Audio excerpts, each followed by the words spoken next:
What is going on, guys and girls? Welcome back to the channel and welcome back, as promised, to an installation video on my MX5. Now, for those of you who are long-term viewers of the channel, you will be well aware that we were doing a Rocket Bunny conversion on the MX5, and we're going to be carrying on with that in today's video with fitting the Rocket Bunny Ducktail spoiler. Before you ask, yes, it is a rep kit. I have no shame in that whatsoever. The build that we are doing, we spent over 10 grand on the engine so far. I'm receiving that back shortly, plus plenty more on ancillaries and accessories for the engine as well.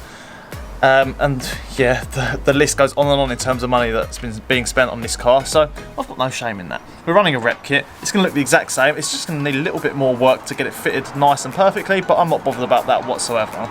So let's flip the camera and show you the plan of attack for today's video. Wait, hold up actually, I've got something to show you. I'm not sure if I've revealed the wheels for the build so far, but fuck it. I'm going to show you the wheels. Now, I've got two of the wheels fitted up with tyres.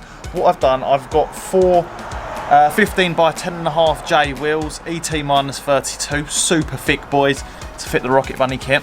Now, the 10.5J wheels won't fit on the front, so I've got basically two sets of wheels. They're going to run two different tyres on the rear of the car. So the daily setup are going to be R888Rs all round, and then the sort of race setup or drag setup, whatever I'm doing at the time, are going to be Nankang AR1s, and they're going to be 275 tyres. The reason why I'm not going to be running R888Rs, because they are a very capable tyre, is the fact that they only come up to 235 in diameter on a 15J wheel, on a 15-inch wheel, sorry.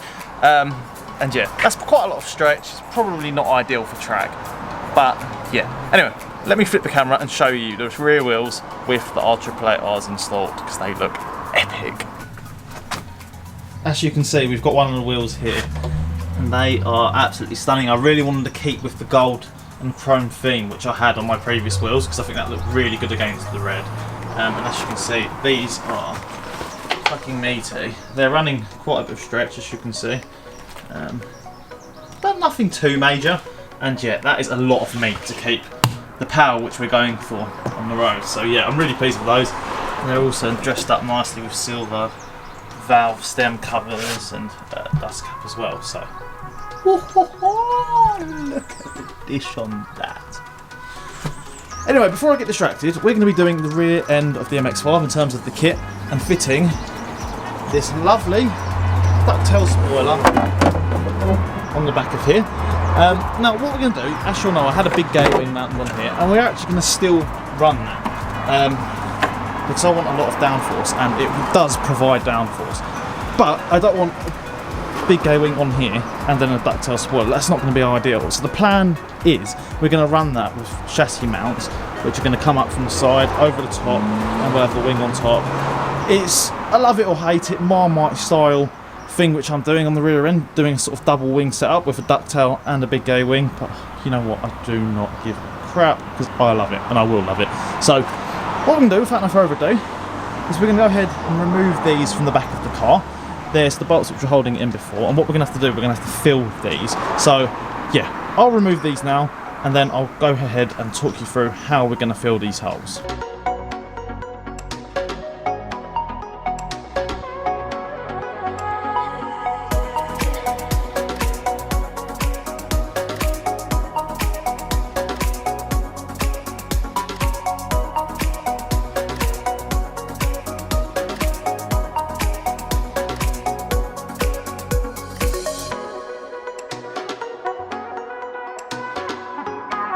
As you'll see, we've taped up the section where the Ducktail is going to fit, and that's basically so we don't damage the paint or cause anything.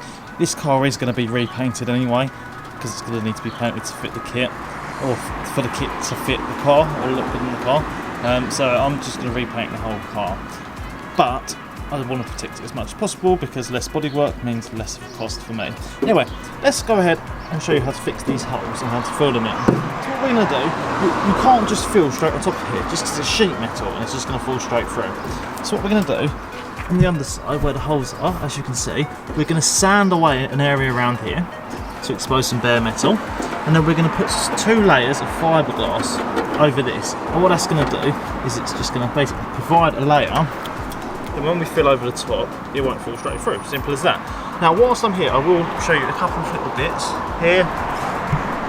and here.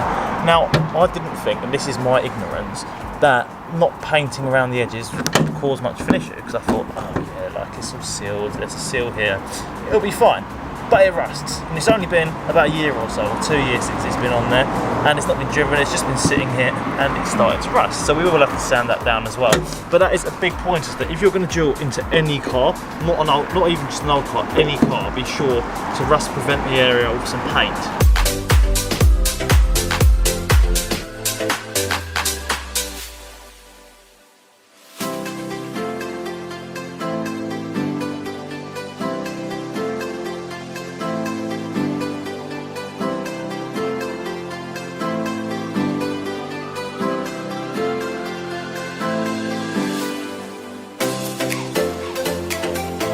Right guys, so I had to go back to the office to do a bit of work, but we're cracking on now fitting the Ducktail spoiler to the car. If we flip the camera around, you'll be able to see that what we've done, we've installed 3 rev nuts so far.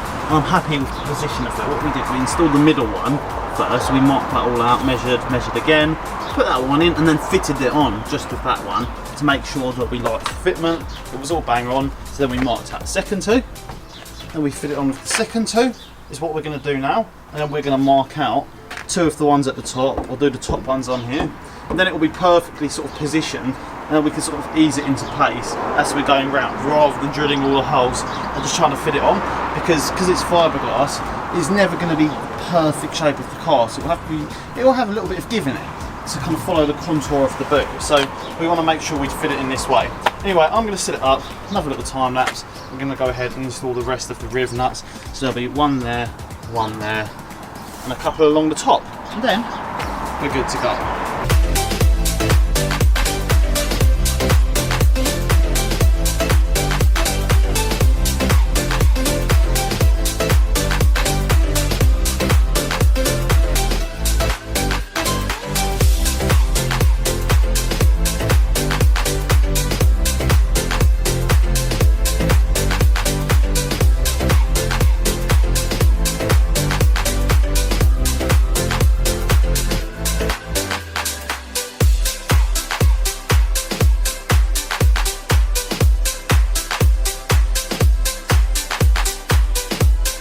Picking it back up, what we've done is we've installed all of the rev nuts on both sides, all the way across the panel. And yeah, I'll flip it around, you can see we've got them all the way along. I've removed most of the tape, you can kind of see them there. These bits I've put a second coat of filler over the top, so now they'll all be perfectly flush once it's sanded down. I'm going to sand this down after the video because I'm conscious the video has been going on for quite a while. But what I'll do finally is just bolt the Ducktail up onto there. So yeah, actually, you know what, I'm going to have to sand it first because I don't want to take away the tape around here before sanding it, because that's to protect when I'm sanding. So I'm going to sand this and we'll pick it back up whilst I'm bolting on the Ducktail. And a little time lapse, you get a finished idea of what it looks like. So as you can see, I've taken the tape off, sanded these down. They need to, obviously, the whole car's being repainted, so that's fine as it is. Anyway, one thing I want to know, I'm not doing it right now because I haven't got the stuff here. It's on order, it's coming tomorrow, so I just want to get it on to show you what it looks like and finish off the video. But one thing to do around here to avoid rust as well is I'm going to put a sealant around the edge to stop water going between the rev nut and the actual panel of the car. So that will be completely sealed. The only way in will be through this hole, which will be plugged with a screw. So that will stop any sort of water ingress into the boot of the car. You wouldn't believe it. So the hardware which I was using to test fit it as I was going was these ones right here. I don't know if you can see, but they've got slightly bigger Allen head than the actual hardware I'm using. Now, I can't be bothered. Well, I say that. Let me elaborate first. I've lost the Allen key head for my ratchet. Oh, what a catch. I've lost the Allen key head for my ratchet to fit this one. So I'm going to have to go to the shops and buy them, and I'm not going to do that today. And I can't be asked to fit it on with the practice hardware because, well, it rusts, so it'll have to come off anyway. But also, you can see the difference. These silver ones are way, way nicer. Will look way cleaner on the car with all the silver bits as well. So yeah, we're going to have to wait till next time. What I'll do in the next video, I'll show you what it looks like when it's installed on the car, but you pretty much got the picture whilst I was fitting it when I had all of the bottom ones done, just before I did all the top ones. So yeah, I'm gonna leave the video there. Massive thanks for watching. I hope this is somewhat useful if you're looking to sort of use riv nuts or fit any sort of body panels onto your car, whether it's a Rocky Bunny spoiler on an MX5 or anything similar. But yeah, massive thanks for watching. Don't forget to like, comment and subscribe, and I'll catch you on the next one. Peace.